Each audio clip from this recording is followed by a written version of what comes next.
Buenos días, buenas tardes, buenas noches a todos chicos. El día de hoy vamos a realizar el tema de requerimiento nutricional a cargo del licenciado Elkin Arturo Pérez Azurza. Comenzamos.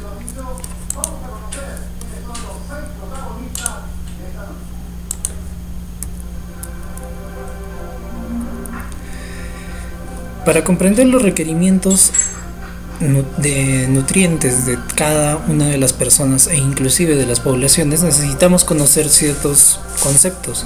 Uno de estos va a ser la Dietary Reference Intakes, o DRI, o ingestas dietéticas de referencia. Estas van a constituir valores de referencia de nutrientes que debe contener una dieta. ¿Para qué? Para prevenir enfermedades deficitarias, reducir enfermedades crónicas y conseguir una salud óptima.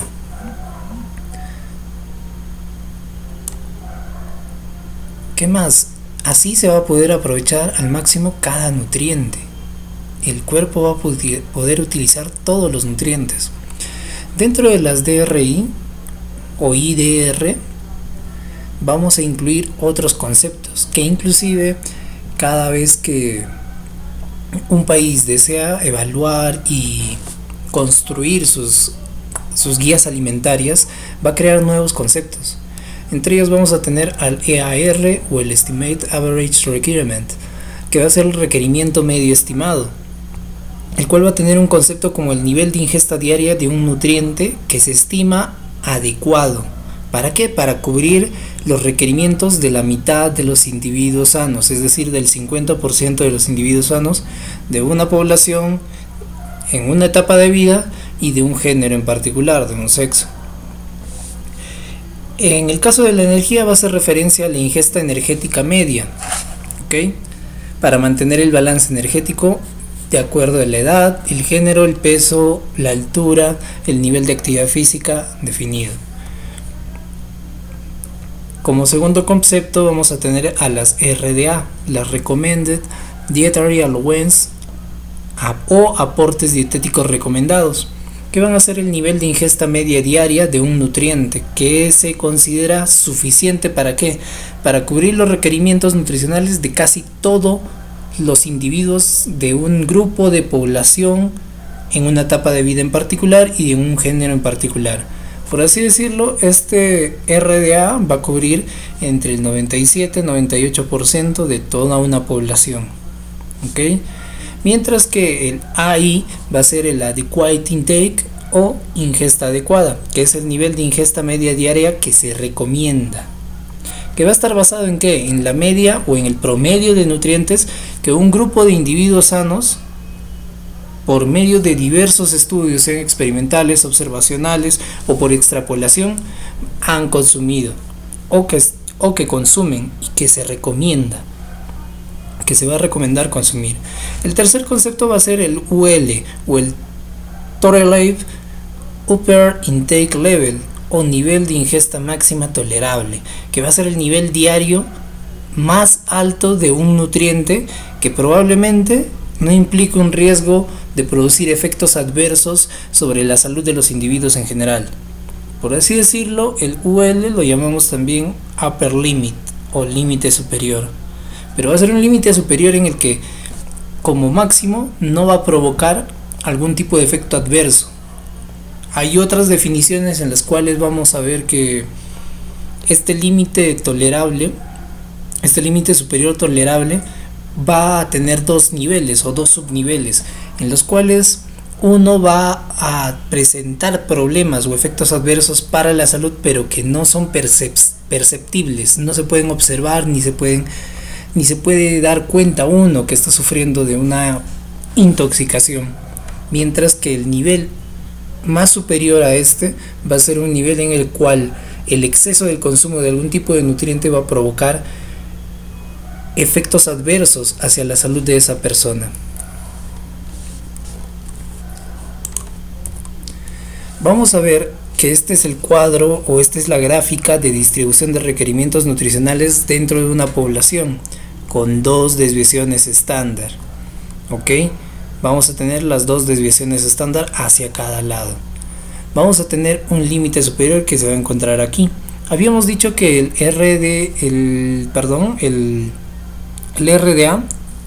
RDA va a cubrir entre el 97 a 98%, es decir, acá vamos a tener un 1% o un 1.5% que no llega a cubrir sus requerimientos según el RDA.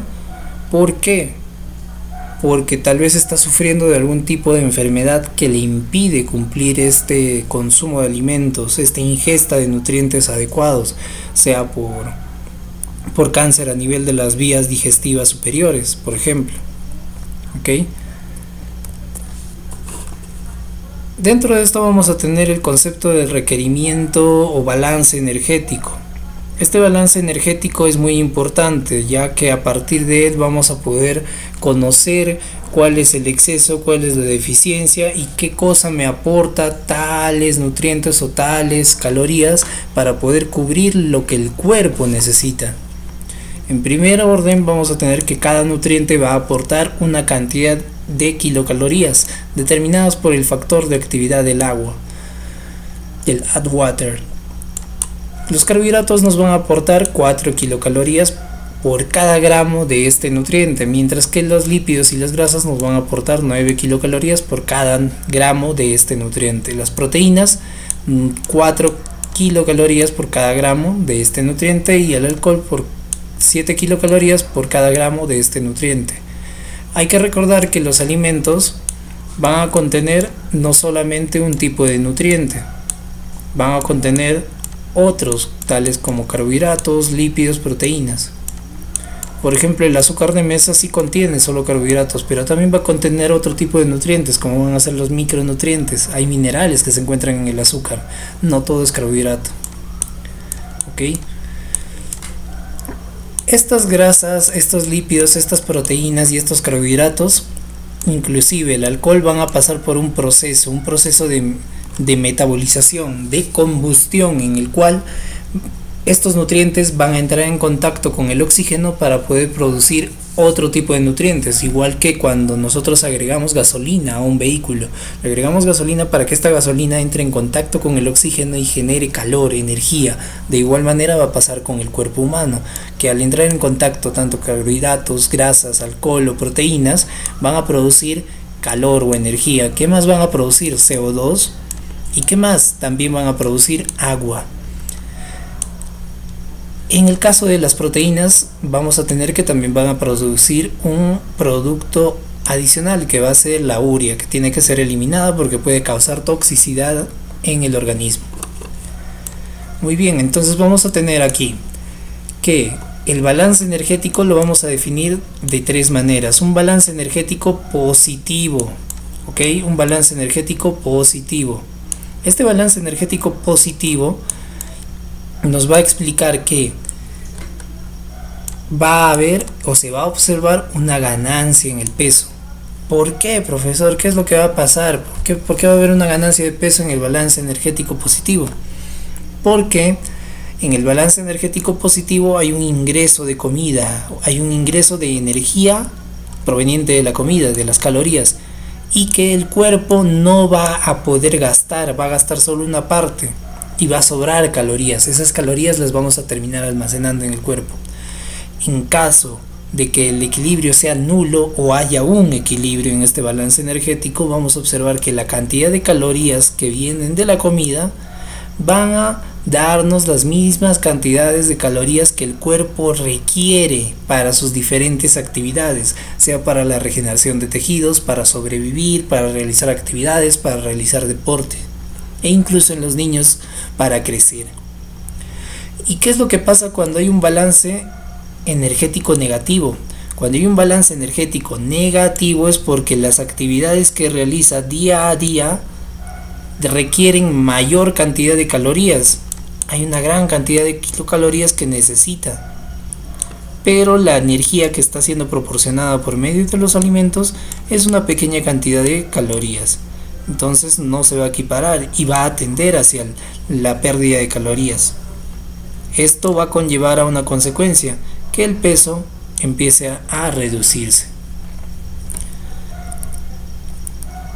Todo esto este balance energético, este equilibrio y esta cantidad de calorías que nos dan los nutrientes nos va a conllevar o nos va a llevar a un tercer concepto.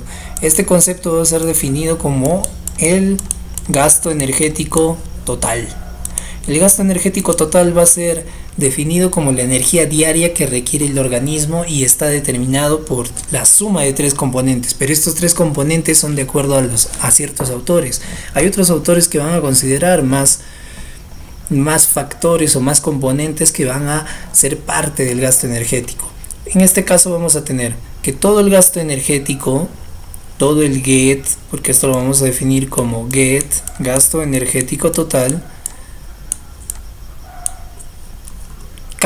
cada persona, cada ser humano va a dividirlo en ¿qué? En gasto energético basal, la energía que necesita para poder sobrevivir día a día. Solo para sobrevivir, para mantenerse respirando, para que los músculos se mantengan contrayéndose y relajándose, para que el corazón siga bombeando sangre, para que el músculo liso que se encuentra en los pulmones pueda mantenerse respirando. Un segundo componente va a ser la termogénesis inducida por los alimentos, es decir, toda la energía que necesitamos para poder digerir y absorber todo tipo de nutrientes. Y un tercer componente que va a ser considerado como la actividad física, que es toda actividad que vamos a realizar en el transcurso de nuestras vidas, sea como correr, caminar, sentarnos, pararnos, ver televisión, contestar el teléfono, caminar, levantar pesas, ir al gimnasio, manejar bicicleta, nadar y otro tipo de actividades. Y que todo esto, todo el gasto energético basal y en específico el gasto energético basal, no solamente el GET, van a ser afectados por diferentes factores, tales como la talla y el peso, el sexo, ya que en las mujeres el gasto energético basal es mucho menor que el gasto energético basal de los varones. ¿En qué diferencia? En un 5 a 10%. La composición corporal, ¿por qué? Porque las mujeres tienen menor cantidad de músculo y los varones tienen una mayor cantidad de músculo, propio de las hormonas, propio del crecimiento, y es que las mujeres, al tener hormonas femeninas en mayor cantidad y hormonas masculinas en menor cantidad, pues van a expresar estas hormonas en forma de grasa corporal, que se va a encontrar en mayores cantidades en la mujer, y en el caso de los varones pues va a haber en menores cantidades. La edad, porque a partir de los 50 años en el caso de las mujeres y 40 años en el caso de los varones, va a disminuir la tasa metabólica basal. ¿Qué más? El tabaquismo. ¿Por qué? ¿Por qué, profesor, el tabaquismo va a disminuir la tasa metabólica basal? Pues es muy simple, porque nosotros necesitamos oxígeno para poder hacer la combustión de todos los nutrientes y generar energía. Pero ¿qué es lo que provoca el tabaco? Pues que el intercambio de oxígeno y CO2, ese intercambio no se pueda realizar correctamente y el cuerpo termine acumulando CO2 y eliminando o no absorbiendo oxígeno por el mismo daño a nivel de los pulmones que se ha realizado por el consumo de tabaco constante. Y el tipo de dieta, porque las personas que consumen dietas vegetarianas o dietas carnívoras o dietas macrobióticas o que siguen regímenes que están de moda, pueden cambiar su tasa metabólica basal, reduciéndole mucho más. Otras maneras, por ejemplo, de medir el cálculo o el balance energético en el cuerpo del ser humano son muy importantes porque nos ayudan a definir cuánto necesita una persona.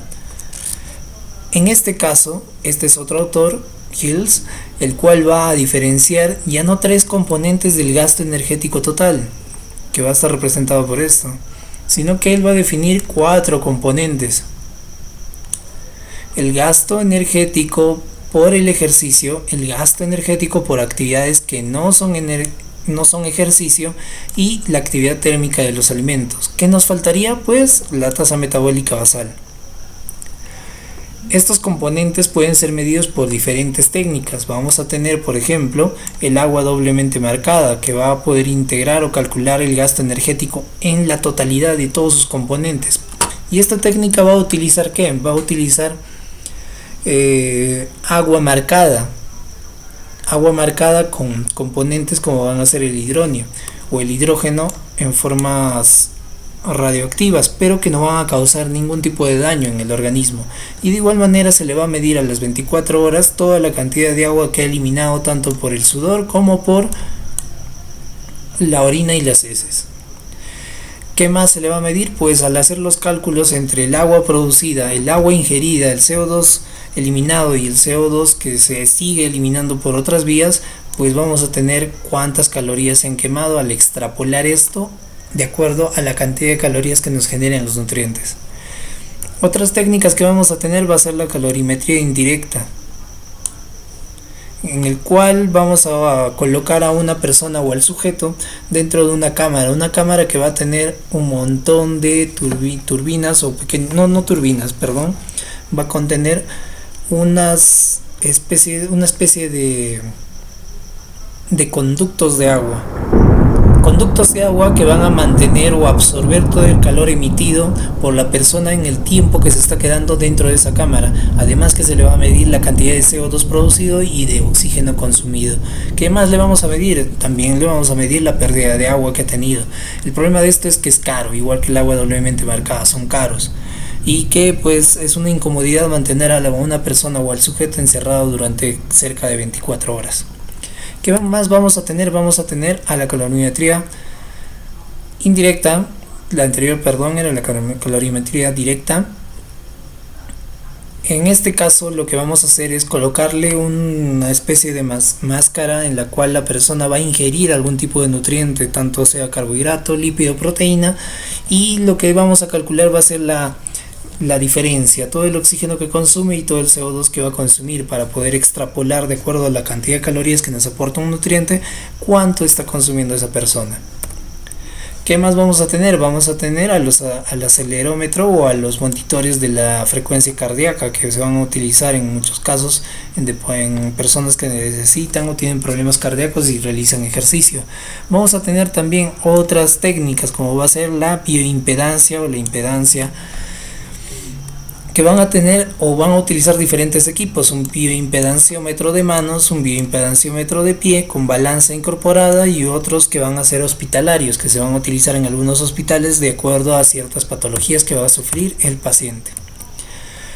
Otra de las técnicas que vamos a utilizar va a ser el uso de fórmulas o ecuaciones predictivas, que nos van a ayudar a hacer el cálculo, pero el problema es que muchas de estas pueden sobreexpresar el valor, como también infravalorar todo el resultado, y pueden darnos valores que una persona necesite más energía de lo que realmente necesita, o incluso darnos menos energía de acuerdo a lo que en verdad necesita. Estas fórmulas, las más utilizadas, van a ser la de Harris-Benedict, que ha sufrido modificaciones incluso en los pacientes que tienen exceso de peso, para poder calcularlos de acuerdo al peso ideal que deberían tener, como también de acuerdo al peso actual que deben tener.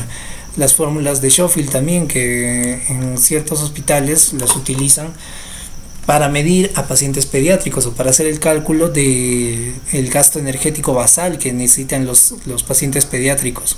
FAO, OMS y WHO, que también FAO, OMS y UNO, que también van a utilizar estas fórmulas predictivas para los pacientes pediátricos. La de Mifflin St. George, que también va a ser utilizada en ciertos hospitales para poder tratar a pacientes o calcular el gasto energético basal de los pacientes que sufren quemaduras. Y para esto la FAO, la OMS y la ONU nos han facilitado ¿qué cosa? Nos han facilitado los requerimientos energéticos de los infantes, de los niños, de los adultos, de los adolescentes, de las mujeres gestantes. Es un cuadro que nos facilita el trabajo. ¿Qué es lo único que tenemos que hacer? Pues tenemos que ubicar la edad del niño, el peso del niño aproximado, o el peso del niño que debería tener para esa edad, la ganancia de peso en gramos que debería tener cada día, de día con día, y simplemente para nosotros poder calcular la cantidad de energía que necesita o que requiere, vamos a multiplicar las calorías por día, o podemos utilizar las calorías por kilogramo por día.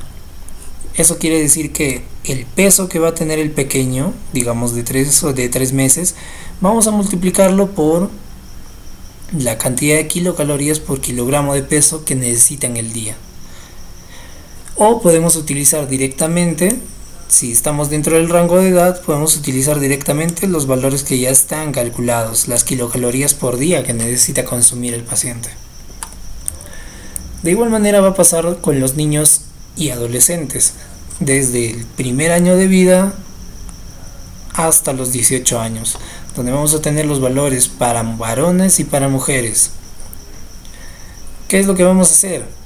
Nosotros ubicamos la edad del niño, de acuerdo. Si tiene 5 años va a estar en este rango de 5 a 6 años. Lo que hacemos es agarrar el valor que nos da en kilocalorías por kilogramo por día y lo vamos a multiplicar por ¿cuánto?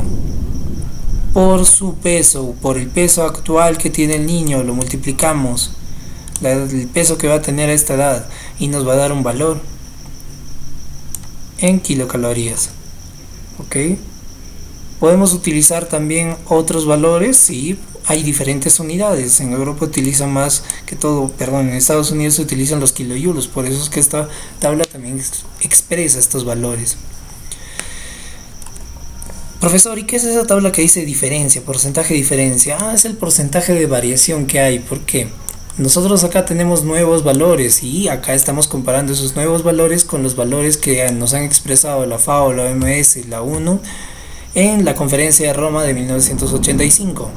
Entonces están viendo que, por ejemplo, para la edad de 5 a 6 años, entre el valor antiguo en kilojoules y el valor nuevo de kilojoules, vamos a observar un 17% de ¿qué?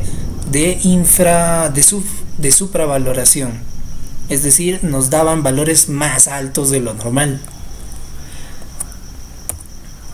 Vamos a tener también para los adultos, pero acá la característica de los adultos es que nos lo dan con el factor de actividad. El factor de actividad. Profesor, ¿y para qué nos sirve el factor de actividad? Muy fácil. Recuerden los componentes que habíamos hablado desde el GET. Los componentes del GET, ¿cuáles eran? La tasa metabólica basal. ¿Qué más? Teníamos el factor térmico de los alimentos. ¿Y qué más teníamos? El factor de actividad. Entonces nosotros lo que vamos a hacer para este cálculo es simplemente la tasa metabólica basal multiplicarla por el factor de actividad. ¿Por qué? Porque este es un 100%, por ejemplo. Perdón, este es un 60%. Pero para casos prácticos nos va a representar el 100% de lo que tiene un paciente. Si nosotros sabemos que el paciente no está hospitalizado, tenemos que agregarle un pequeño porcentaje. ¿Cuánto va a ser? Por ejemplo, el 45%. Si yo sumo ese 45% al 106, ¿cuánto me daría? 105%. Que es cercano al valor de 100 que les decía. Le agregamos el factor de actividad, puede ser un 5%, un 7%, dependiendo del tipo de nutrientes que prevalezcan en la comida que consume ese paciente. Y esto va a estar dividido, ¿por qué? Porque vamos a tener actividades muy leves o sedentarias, actividades leves, actividades moderadas, actividades vigorosas, muy vigorosas y actividades demasiado vigorosas, como pueden ser en el caso de los deportistas calificados olímpicos. ¿Para quién vamos a tener? Pues también vamos a tener para las gestantes. En el caso de las gestantes, pues nos explica esta tabla que tiene que tener una ganancia de peso diario en el primer trimestre, segundo trimestre y en el tercer trimestre, para que al final, después de los 280 días, el depósito sea de 12.000 gramos para todo ese tiempo. Profesor, ¿y cuánto es 12.000 gramos de peso que debió haber ganado hasta el final del embarazo? Es muy fácil, lo dividimos entre 1000 y vamos a tener que son 12 kilos. 12 kilogramos aproximadamente, que es la ganancia aproximada que deben tener las gestantes. ¿Cuánto va a ser el depósito de proteína? Primer trimestre 0, segundo trimestre 1.3, tercer trimestre 5.1, para que al final del todo el embarazo haya acumulado 597 gramos. El depósito de grasa de igual manera, 3.741 gramos al final del embarazo. Entonces, ¿cuánto nos cuesta estimar la tasa metabólica basal que va a necesitar? ¿Cómo lo calculamos? Acá lo tenemos por kilojoules, todos los datos. Al final vamos a tener cuánto nos cuesta, 3.370 en el caso del depósito graso, 34.600 en el depósito graso, proteico es 3.370, perdón. La eficiencia de la utilización 3.800 y la tasa metabólica basal de 35.130 kilocalorías. De igual manera va a ser con el factor de actividad, el gasto energético total. Ojo, acá estamos viendo solo el factor.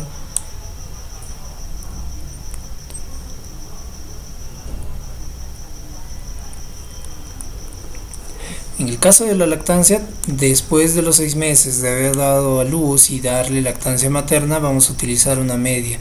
Esta media va a ser la ingesta de gramos que necesita para poder producir esa cantidad de leche en gramos. La ingesta de leche humana corregida de acuerdo a la pérdida de agua, vamos a tenerlos. Que este porcentaje, que es la ingesta de leche materna, tiene que aumentarse.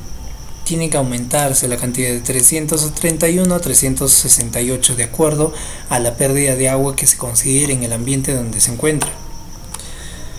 La producción de leche materna va a conllevarnos un gasto. Este gasto va a estar también calculado, es un gasto energético que se necesita para producir leche materna, y estos son los valores que ya se le tienen que proporcionar a la mujer lactante o a la mujer que está dando de lactar. En los adultos mayores de igual manera vamos a tener la clasificación tanto por el peso que van a tener, en la edad que tengan, de acuerdo al factor de actividad, que es leve, moderado, vigoroso, muy vigoroso, deportistas calificados. Esta tabla nos va a dar tanto las kilocalorías por kilogramo como las kilocalorías totales para esa edad, para ese peso y para esa actividad física. Solamente tomamos los valores. Eso es todo, chicos. Más adelante vamos a poder resolver los ejercicios. Hay unos ejercicios que los voy a subir en un siguiente video. Gracias.